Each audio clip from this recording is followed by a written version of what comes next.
Afterward, Henry realized he should have known something would go wrong with his plan to keep Ramona from pestering him. Now, because he was a friend to Sheriff Bud, Henry had become such a hero to Ramona that she wanted to follow him wherever he went. Next, Mrs. Quimby said that she was disgusted with the Sheriff Bud program and Ramona was not to watch it anymore. Not ever. This left Ramona plenty of time for tagging after Henry.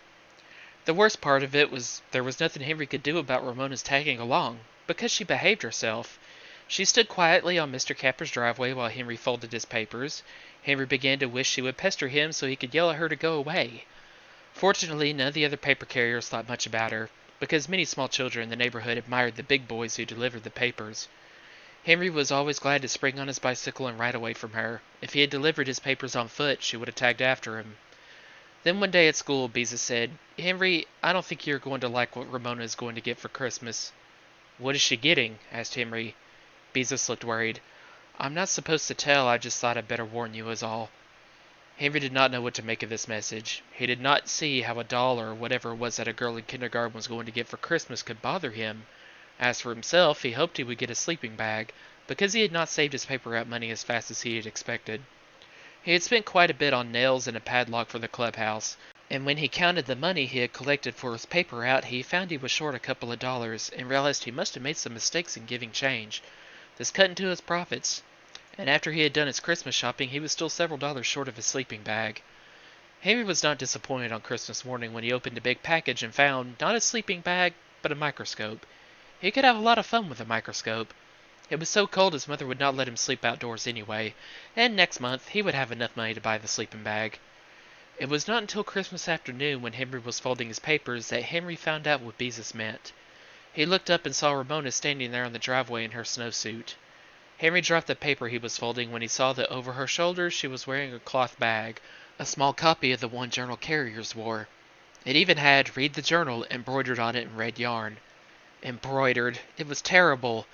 In each half of her bag Ramona carried some old rolled-up newspapers. She also carried a battered teddy bear in the front half. She was smiling proudly.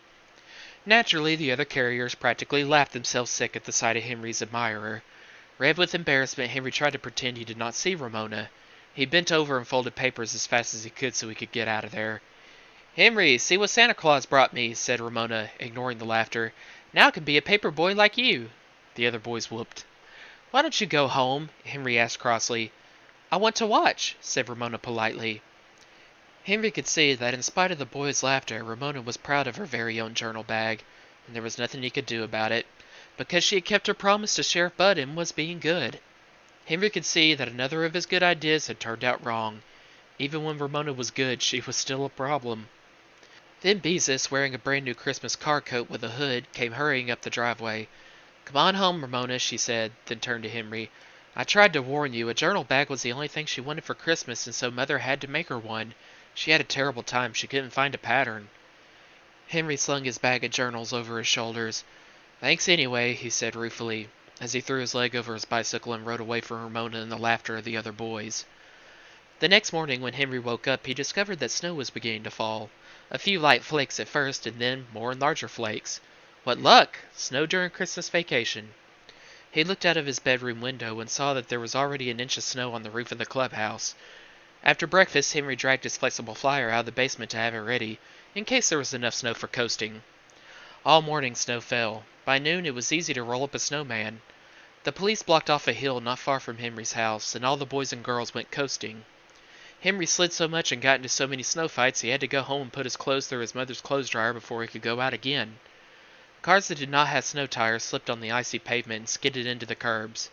Some people who were fortunate enough to have their chains with them thumped down the streets as the snow packed down the ice. By 3 o'clock, Mr. Huggins came driving slowly up the street and skidded gently into a drift at the foot of the driveway.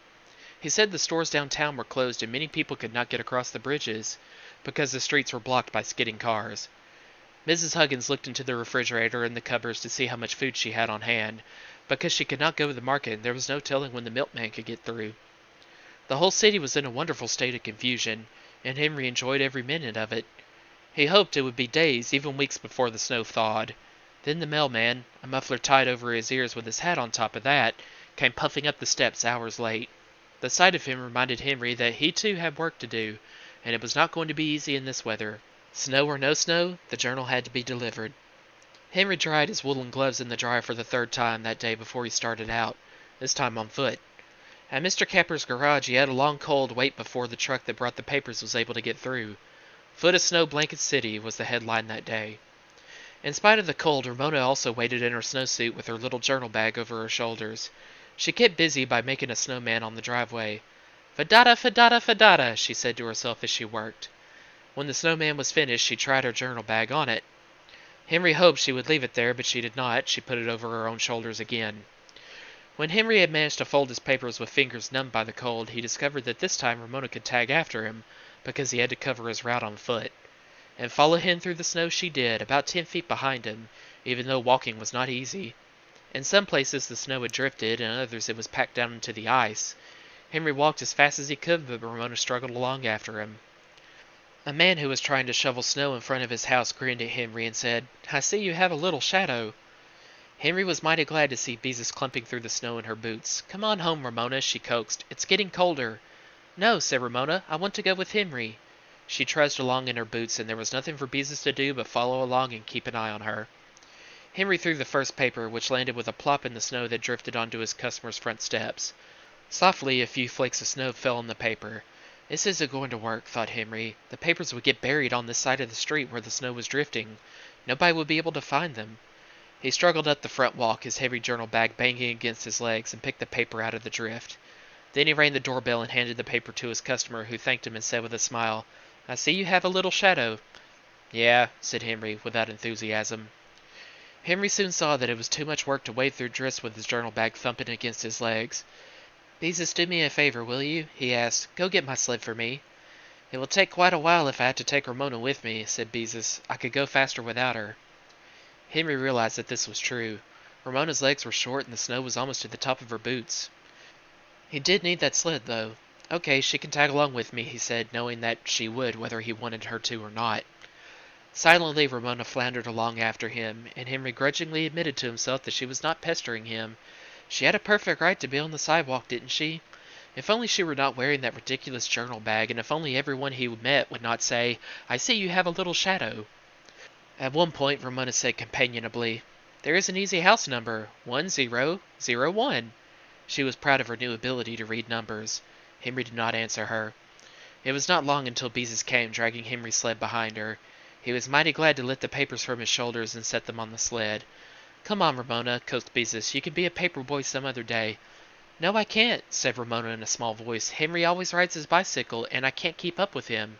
So on they trudged. The next house on the snowdrift side of the street was the house of Mrs. Peabody. Henry took a paper from his sled, waded up to the front door, and rang the doorbell. "Why, it's Harry Higgins!" exclaimed Mrs. Peabody, opening the door just a crack so the cold would not come in. "My, but you are a thoughtful boy to bring the paper right to the front door."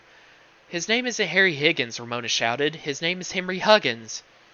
Mrs. Peabody looked startled and opened the door a bit wider. "Is it really?" she asked Henry. "Well, yes," admitted Henry, "but that's all right." Just the same, he was grateful to Ramona for straightening Mrs. Peabody out. He almost felt kindly towards the little girl in spite of that terrible journal bag. "My, I am sorry," said Mrs. Peabody, "to think that I've been calling you Harry Higgins all this time and your name is really Henry Huggins. I don't see how I could have made such a mistake." I knew what you meant." Henry was embarrassed. Ramona began to cry. "Come on, let's go home," said Beezus impatiently. Ramona cried harder. I'm too tired," she sobbed. "Why, the poor little thing," said Mrs. Peabody. "She's all worn out. If I could get my car out of the garage, I would drive her home myself." Henry looked at Ramona, standing there sobbing in the snow.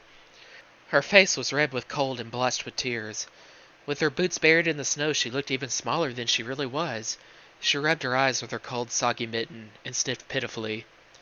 Henry's feelings were all mixed up. He remembered how she had locked him in the clubhouse and what a pest she had been. At the same time, he was grateful to her, because she had told Mrs. Peabody his real name. Doggone it, thought Henry. Doggone it all anyway. Why did this have to go and happen? He felt sorry for Ramona, actually felt sorry for her. This really was the last straw. He did not want to feel sorry for Ramona and that stupid old journal bag of hers. He tried hard not to feel sorry for her, but he couldn't help himself. "Come on, Ramona," he said, even though he didn't want to. "Get on the sled. I'll pull you home." "I'll help," said Beezus gratefully. She lifted her little sister onto the sled in front of Henry's papers. "Now hang on." Henry and Beezus took the rope and began to pull the sled. By this time the streets were almost empty of cars, and they could run, slipping and sliding, on the snow that had been packed down into ice. Ramona stopped crying. "Mush!" she yelled between sniffs. "Mush!" "Aw, keep quiet," said Henry rudely. He was in no mood to play sled dog for Ramona. He didn't feel that sorry for her. "Oh, thank you, Henry," said Beezus when they had deposited Ramona on her front steps. "I don't know how I would ever have gotten her home without your help." "That's okay," said Henry gruffly, and retraced his steps to start his route once more. "And all because of Ramona." It seemed to Henry they had never had a worse time delivering papers, not even when there was an extra thick Sunday edition. Half his papers had to be delivered to the door, or at least stuffed into the mailbox. He was too warm inside his car coat, but an icy wind began to blow through his trousers, chilling his legs. His boots were heavy and his gloves were wet again. He was tired, cross, and hungry. By the time Henry had delivered his last paper and dragged his sled home again, it was dark and snow was falling through the patches of light cast by the street lamps. "Henry, I was beginning to worry about you," said Mrs. Huggins, when he had stamped the snow off his boots and entered the kitchen.